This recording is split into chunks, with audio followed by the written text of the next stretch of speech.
All right, here we are, and it's time to get started. Today I want to show you a simple and effective tool that's going to help when it comes to strengthening your neck. Now, if you go to look up how to get a stronger and more mobile neck, you're going to find that a lot of people are going to implement what's called the wrestler's bridge. And you can look that up. It's an amazing display and actual exercise when it comes to training the neck. A lot of people are going to find the regressions of the wrestler's bridge, which is fantastic. And it's going to look something like this. People are going to work on the extensors of the neck, which is the backside. They're going to find maybe a pad, maybe a medicine ball, and they're going to go into a neck bridge or a regression where they go and they lift up, they lift their hips, and there's nothing wrong with that.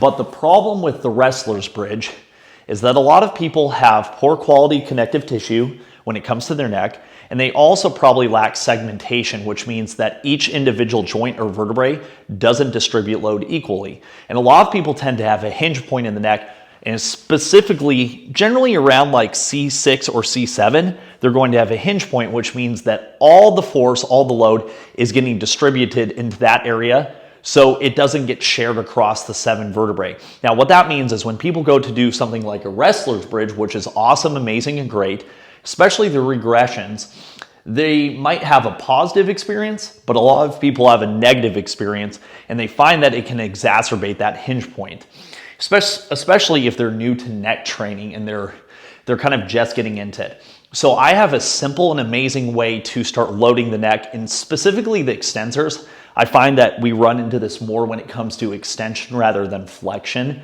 as a lot of people will exacerbate that hinge point, is going to be using the TRX strap. So if you guys are familiar with the TRX trainers, they actually come with a strap that's going to lengthen it, and this is going to be at almost every gym that you can find.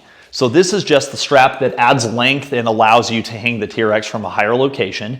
And this is going to be an amazing tool that is going to be perfect, because what it's going to do, it's going to allow you to train and to load isometrically without having as much compression on the neck. And that's going to be great, specifically when we're working on that connective tissue and when someone has a hinge point. So if someone struggles when you put them into kind of a wrestler's bridge position, I want you to try out this variation. So all we're going to do is we're going to set this up, and any heights. The TRX strap is absolutely phenomenal. So when I'm here, obviously you can do this 4 ways, but the great thing about this, and a lot of people might say, well, why do the TRX versus like a band, like a Rogue band?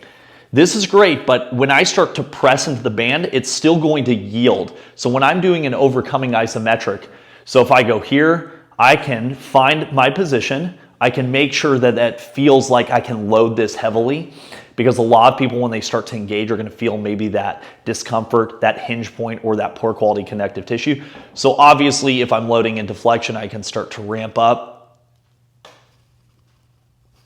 And I find it is wonderful for people who struggle. But remember, I find that most people struggle when it comes to extension. So obviously, if we go to load into extension, I'm going to flip around. I'm going to have this at the back of my head. And the great thing is, since I don't have any compression on the neck, I find most people can do this at higher intensity.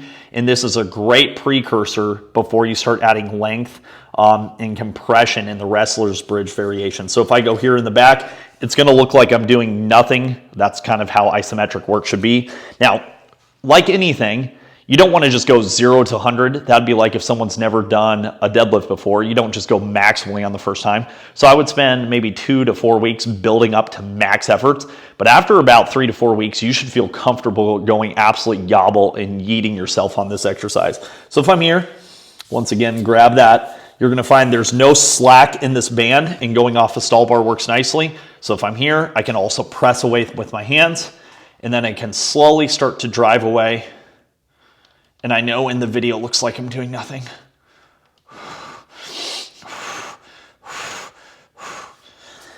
And I find that most people get a seriously positive experience off of the TRX strap.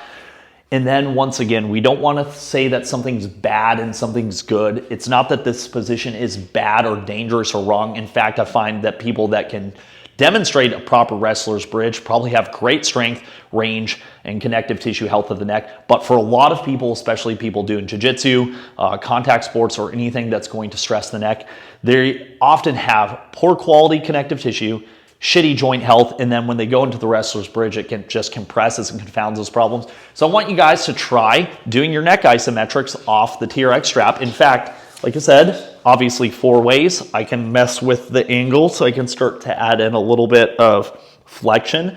So I can do pure lateral flexion, or maybe I can do lateral flexion and flexion. So I can start to do specific angles where I don't just go into maybe extension. So maybe I go extension and a little bit of rotation and I load there. This thing is awesome, and most of you guys have this at your gym. So try it out, check it out, and that's how we get starched.